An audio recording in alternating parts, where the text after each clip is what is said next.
Hello, I'm the Pink Phantom, and this is my podcast.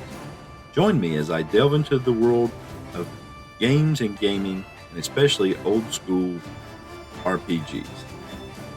Together, let's voyage into the astral realm and check out my Phantom Thoughts. In this episode, we're going to hear from Riley from the Diegetic Advancement Podcast. I want to talk about another podcast I've been listening to, and I think you should too. And we find out what has the garrison at the Riverkeep gotten into themselves into now in Tales of the Dragon Slayers. Hey, Pink Phantom, Riley here. Just listening to your latest episode on magic and how long it takes to recover your spells. Thanks for putting that together. It's interesting to actually hear it sort of calculated out. But I don't think magic users have it too bad. It takes 2, maybe 3 days when you're at 18th level. How long does it take a fighter to recover their resources if they're mostly spent when they're 18th level? And if everything goes well on an expedition, fighters are losing a lot of hit points, and magic users aren't losing many. And even if they do, they probably recover them quicker, just having less total maximum hit points. I don't have the recovery rules in front of me to double check that, but I'm pretty sure it's a flat amount of hit points that you recover each day, rather than some sort of percentage of your total. So fighters take weeks to recover, potentially, compared to a day or half a day to recover for a magic user. So, yeah, I don't think they've got it too bad. You could probably afford to be a bit harsher, and it would still be fine.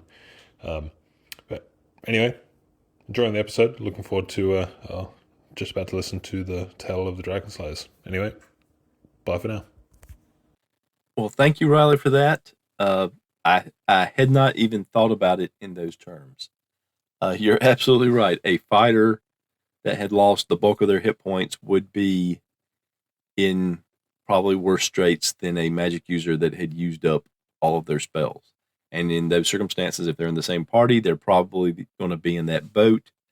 And if they have any healers with them, they're probably going to be out of spells as well. So even if they regain those spells over the course of days, it would take many days of healing, magical healing, to get a fighter of high level back up to full strength, and possibly even a week even with that. So that is a very good point.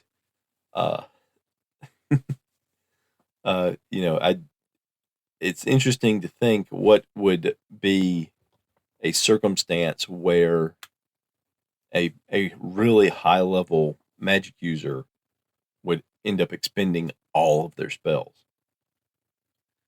Because you're probably not going to do it in a day unless it's a very dire circumstance, a very dangerous area. But it would raise some interesting questions over the course of several days. Which spells do you go after? Because if you're on a tough adventure, obviously the more time you can spend traveling, the more time you can get away from danger and back to safety.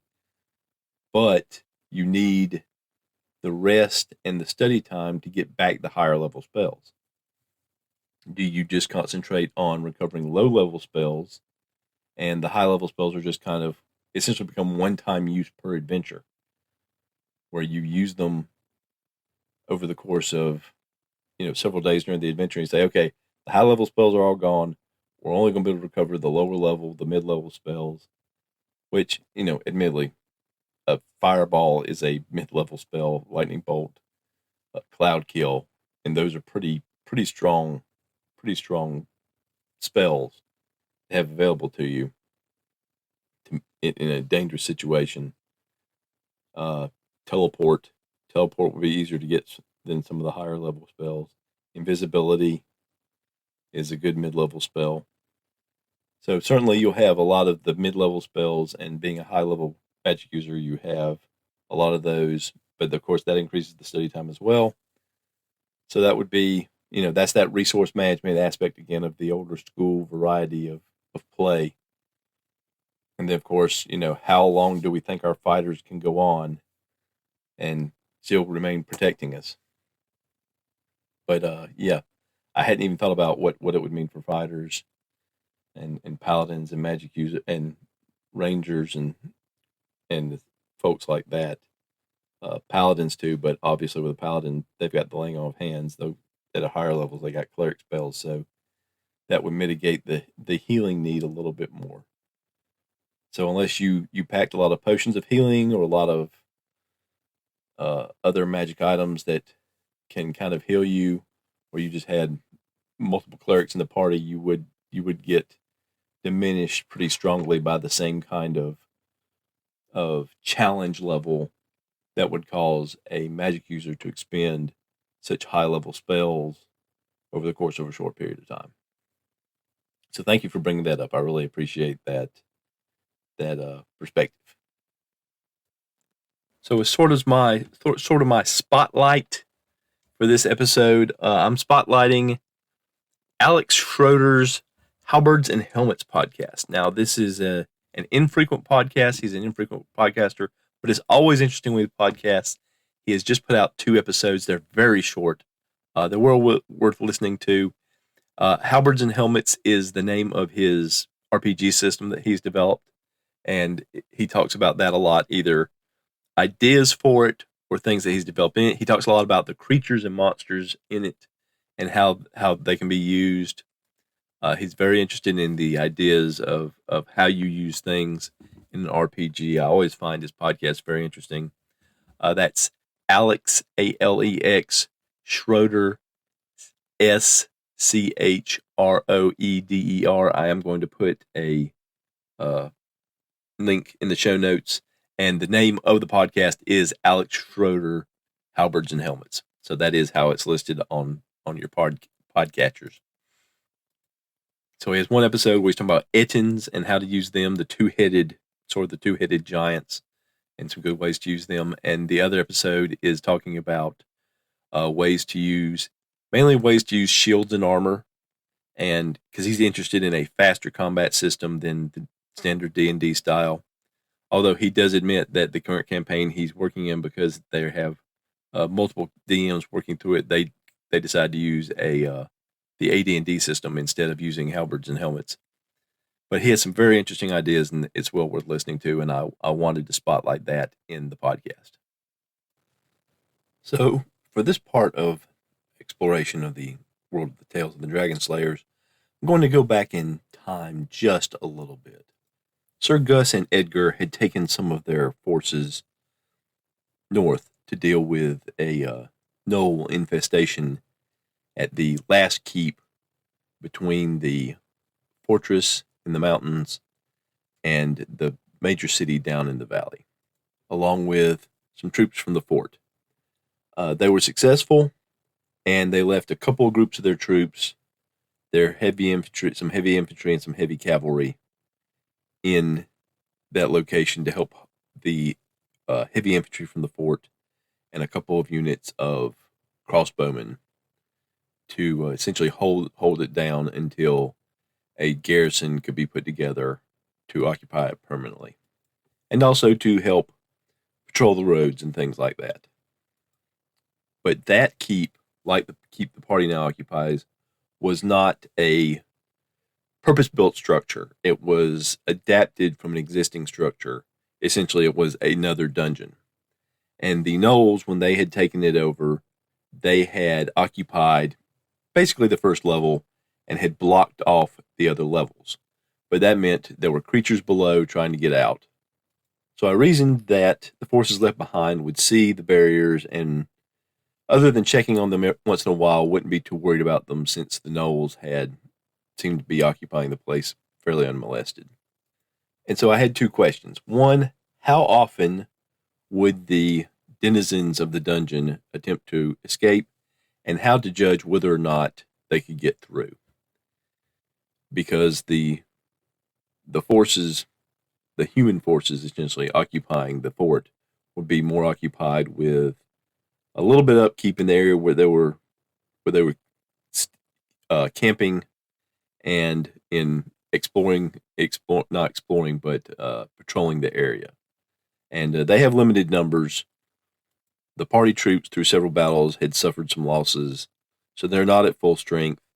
And the other units, the units from the fort, those particular units hadn't suffered any losses, partly because the bowmen ran away during the battle, failing a morale check. So overall, there's 60 troops from more or less from the fort, and not quite 30 from the party's group. So they're stretched a little thin.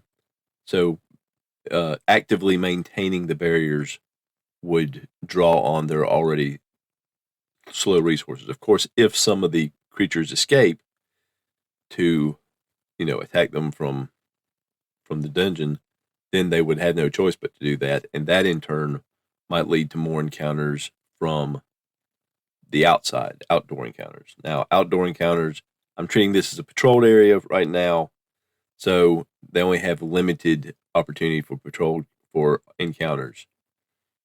Now, in a normal exploring a dungeon setting, you would check for wandering monsters every 30 minutes. I don't think that's appropriate in this case, so what I did was I cut that in half. The number of times a group of monsters would attempt to breach one of the barriers would be every hour. So I worked up a list of how many encounters they would have and what it would be over the course of several days. And then I had to figure out, how would I know will they get through the barriers? How many barriers are there? So I'm going to roll a d6 for the number of barriers. And as far as the challenge of creatures versus barriers, I came up with this, that the quality of the barrier would be based on the hit dice of the creatures who created it and their intelligence and their size, and if they had any help.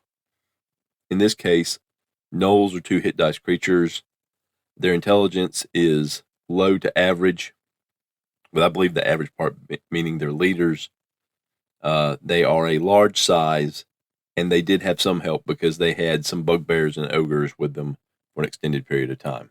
In further thinking about it, as I was rolling encounters, I realized that the different sizes of creatures, small creatures can, of course, depending on their size, come through nooks and crannies, and larger creatures might have a harder time building barriers to keep them out. So what I came up with was that whatever the size of the creature was, it would be effective 1 below and 1 above. So a medium creature could build barriers that were effective against small and large creatures as well as medium creatures, but a large creature could not build barriers that would be exceptionally good against small creatures. So small creatures would have sort of an advantage to getting through the barriers. And in AD&D, there's only 3 sizes of creatures listed, but they do list ever larger creatures. They tend to list a size in height or length. So my reasoning was that creatures that the large category would go up to about 10 feet, and anything beyond that would also get essentially a bonus to getting out. Now, as far as figuring out how to get it, what I devised was the monster manual breaks down intelligence into 11 categories. Of course, you have the hit dice, and then you have the size and whether or not there's help, and use those factors to essentially create a number and then pick the closest die. And then you roll that die to determine the quality of the barrier. And likewise, with creatures trying to break out, you look at their hit dice, their size, their intelligence, any relevant abilities, and use that to pick a die. And if their roll was higher than the barrier roll, then they got through. So how to determine now, low and average, of course, are different numbers of intelligence. So what I reasoned was that being chaotic creatures, the leaders in the group of the gnolls would probably be actively part of creating the first barrier and then leave it to their minions, hoping they would do better. So the first barrier will have a chance to be a higher quality than the others. So how many barriers do they have? I think 1 to 6 openings from the first level to the second level is a good number for a good sized dungeon. So I'm going to roll a d6 and see how many barriers do they have to build. And I got a 4. So 4 barriers to be built. So again, looking at the factors of the gnolls, 2 hit dice, intelligence low, which is the 4th highest intelligence, which is the 4th lowest intelligence, going from lowest to highest. It would be a 4. Average would be high. So +4 for the first one, 2 hit dice plus 4 for the first one, and then plus 4 or plus 5 for the first one, plus 4 for the rest of them. And then because they're size large, it will be most effective against medium or large plus, essentially the first plus above large. And then anything other than that will get some kind of advantage. And then finally, because they had help from bugbears and ogres, which are bigger creatures, bugbears are 3+1 hit dice, ogres are 4+1 hit dice. Give them essentially an additional 1 for the help. And then a barrier at random, I'll give a 2 because the ogres are a little stronger, but a little bigger, a little stronger, a little better because of the hit dice. So we're going to start with 2 plus 4 is a 6 for a couple of the barriers. The barrier with the average intelligence from the leader will give them a 7, and then 6s for the others, and then one of them will get an extra bonus from the ogres, giving a little extra. So I'll just roll a d4 to figure out which one, with a 1 being the one that's already at 7. I rolled a 3, so another one will get pushed up to 7.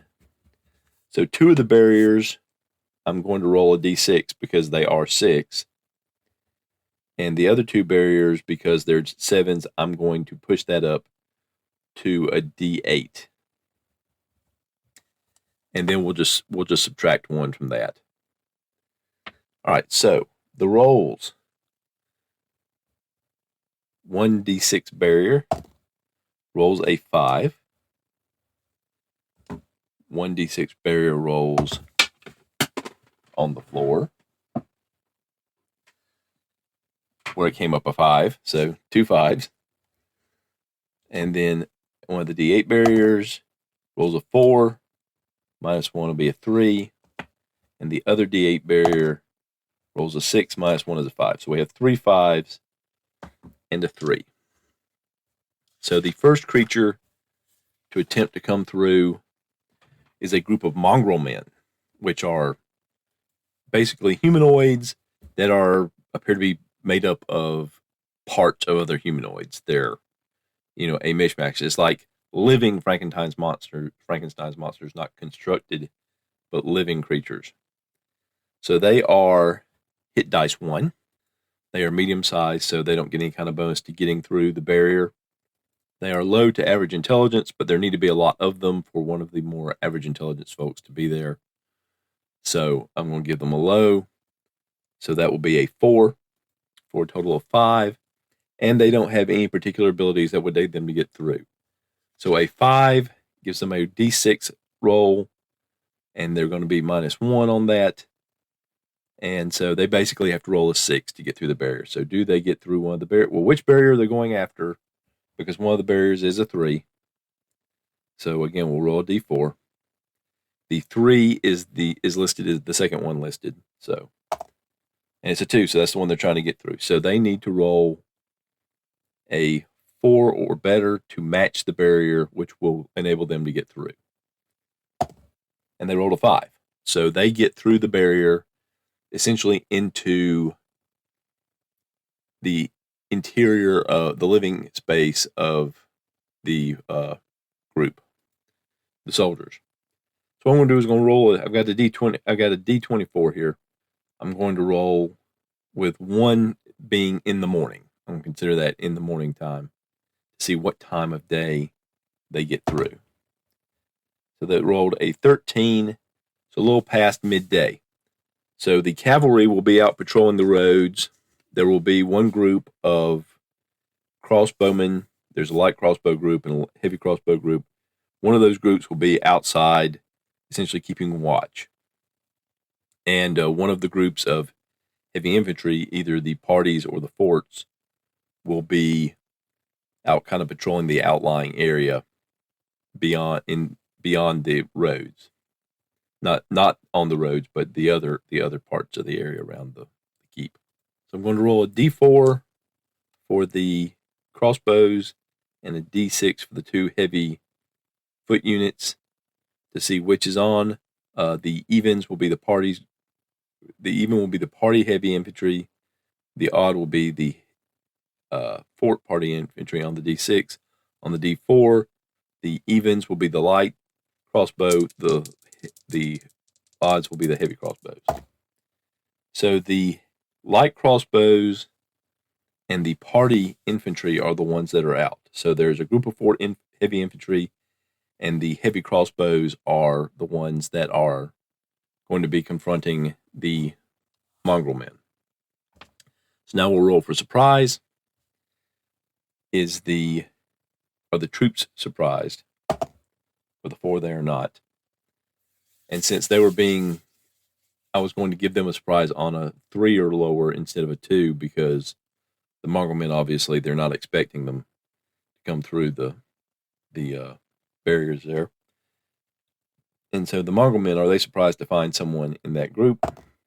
With a 6, they are not. So it will be no surprise segments. And one more thing I'm going to do is, since the mongrel men got more than the minimum necessary to get through, they got essentially a score of 4 against a barrier score of 3. I'm going to reduce that barrier by 1.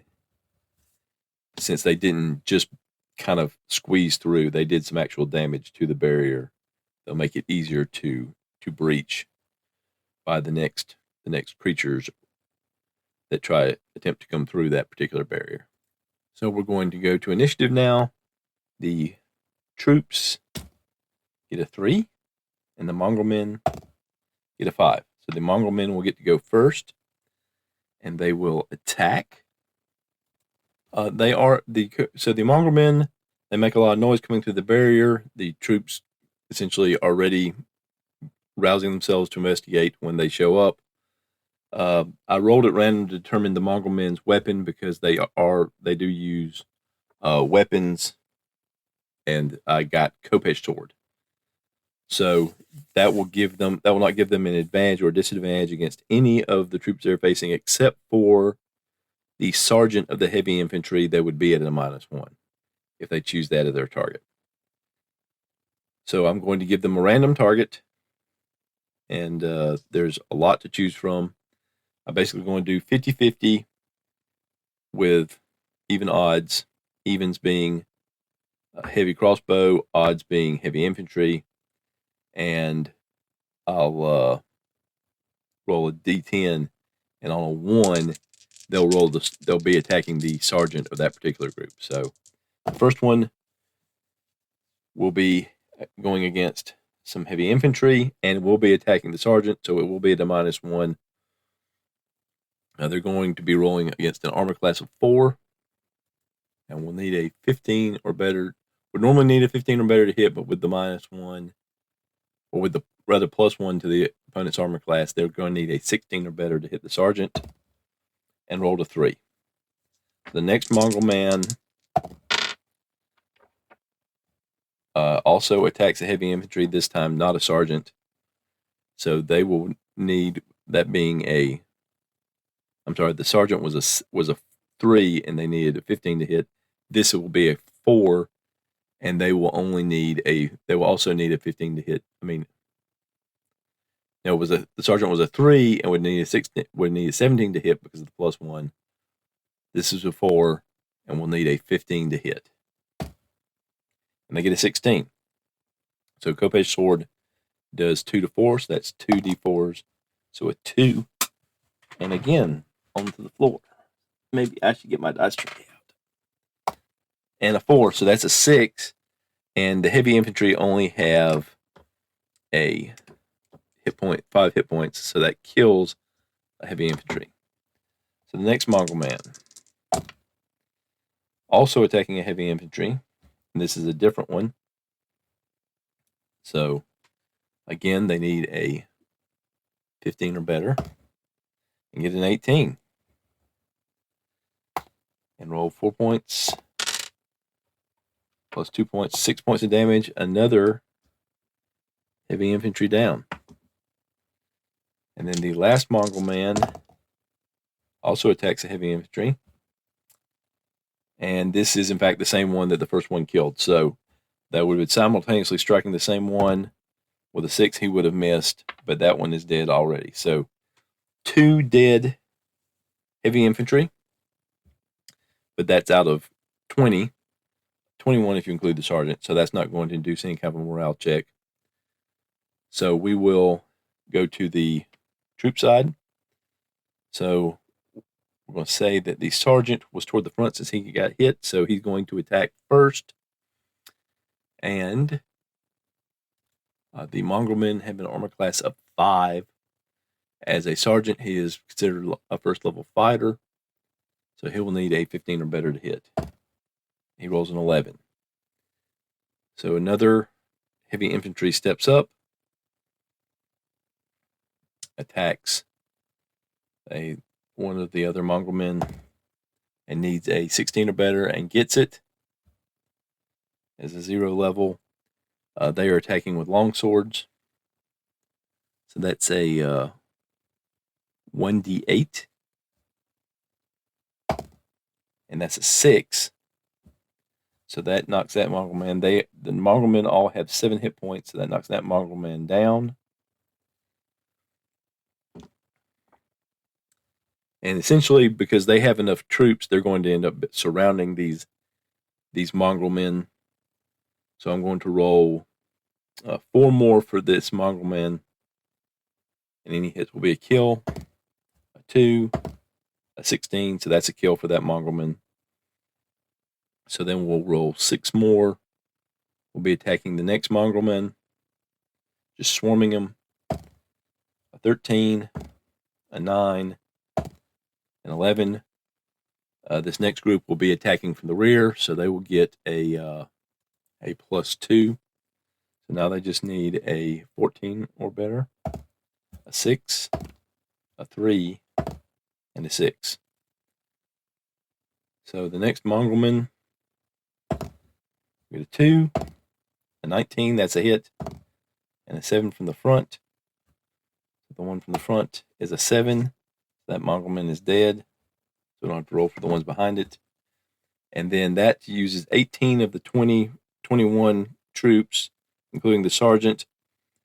So we'll have 4 of attacking this other one, and then a couple of heavy cavalry will move in as well. So we get a 15. That's just barely a miss from the front. A 10 and a 9, and then rear and flank attacks 8, 2, and 19. And the heavy crossbowmen are wielding